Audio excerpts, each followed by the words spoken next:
Good evening. Thank you so much for joining us tonight. Pretty special. The first of the year, the first of the decade, Open Banking Excellence Evening. Could you introduce yourself for our audience and what you do? I'm Nigel Verdon. I'm the CEO and co-founder of Railsbank. Railsbank is an open finance-backed platform that allows any brand or business to prototype, launch and scale financial products.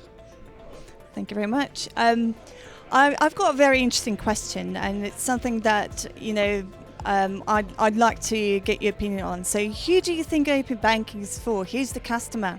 It's a very good question, who's the customer of open banking? And I think there's a bit of confusion in the media who seem to present to just normal consumers, you're the customer, when the customer is not the consumer. If you ask my grandmother what is open banking about, my grandmother would have no idea. She's also dead, so she really would have no idea.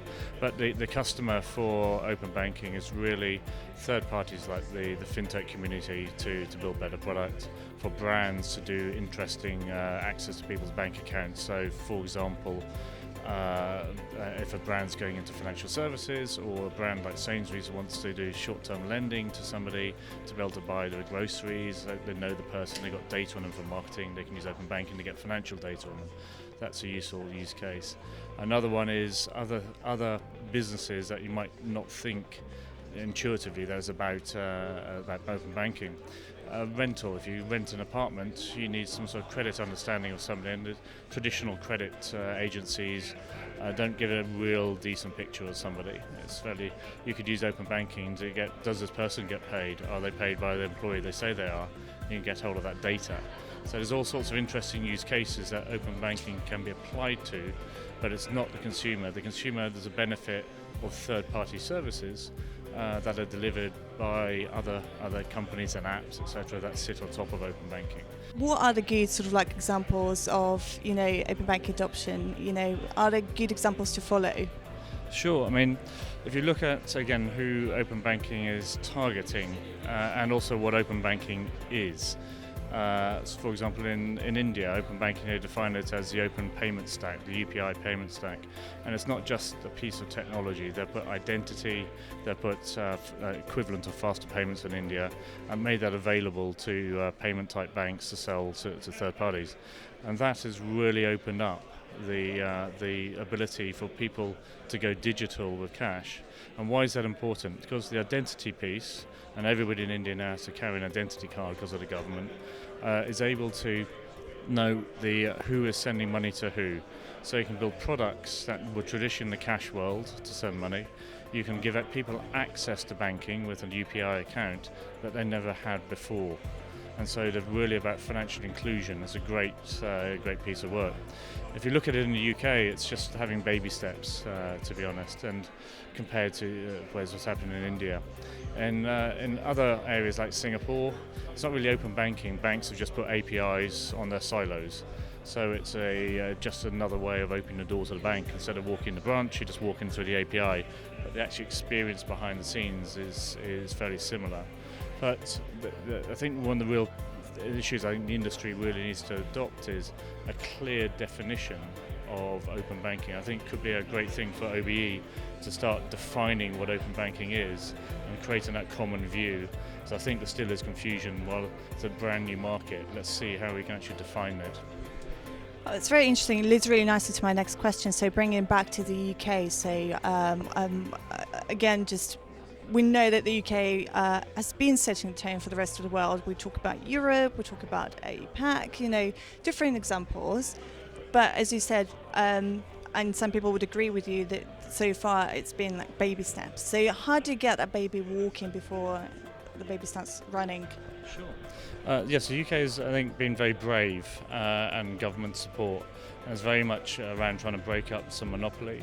And also, going back to 2007, 2008, the government said we never want a single bank to hold a gun to the head of the British government and nearly make the company go bankrupt, the whole country go bankrupt. So all this infrastructure put in place, opening up the payments networks, opening up banking, as they call it, to give access and to democratize access. So they've done the first baby step of access, and the access is really to my existing account and to initiate a payment. So there's two little small use cases that have been there, but they're brave first use cases. So I think the challenge is now is to rework with the media, rework with the banks to say we got here. We work with the regulator and say we need some change in regulation as well, because the regulation is quite handcuffed to actually deliver real value to the open banking customer, the real customer we talked about earlier. And if you think there's a mandate on financial inclusion, another example would be to create real financial inclusion, people need a bank account. And there's 8 million unbanked in the UK, 92 million unbanked in Europe, and around the world 2.2 billion. But if you allowed open banking to issue accounts to people who didn't have accounts, that would be an amazing step towards financial inclusion. Then you've got the data part on top, then you've got the payment part on top of it.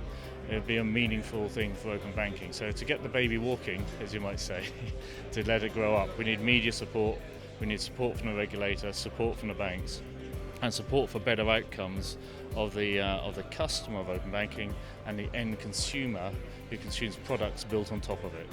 A privilege to have you with us and just hear your really unique opinion, quite interesting. How we as a community of representing the wider industry, how can we support that adoption? How can we encourage that implementation of open banking and stabilization, as it were, and just to see what people are now referring to as open finance? Sure. I think OBE has a privileged position that you bring people together in a non-conflicted way. It's just bringing people together. You're not promoting any product, you're not representing any regulation, you're bringing the industry, the regulation, the products, the people who use it, the banks and everybody into a common environment. So by doing that, I think the real opportunity for OBE is defining what open banking actually means and what the roadmap could mean. So when we say financial inclusion with open banking, what does that mean? Does that mean lending products for people who've already got a bank account? Does it mean issuing new bank accounts for people who've never been banked before, or the banks won't bank? So changing the economics of banking to operate a current account for 10 cents a month like Railsbank, or Barclays, it's $25 a month. So you've got to change the economics. So owning that agenda, the definitions, I think open banking excellence could be as an independent, non-governmental organisation. You could have massive impact on the whole industry with clear definitions of where we're going and agreed and buy-in as well, consensus. Well, it's thank you very much, and probably that's why we've got such a wonderful lineup of experts like yourself, so to work with you and actually shape that kind of thought piece, just to make sure that we, communicate, we speak the same language across the industry. So thank you so much for joining us tonight. Look forward to our panel. Thank you. Thank you very much for the invitation too. Thank you.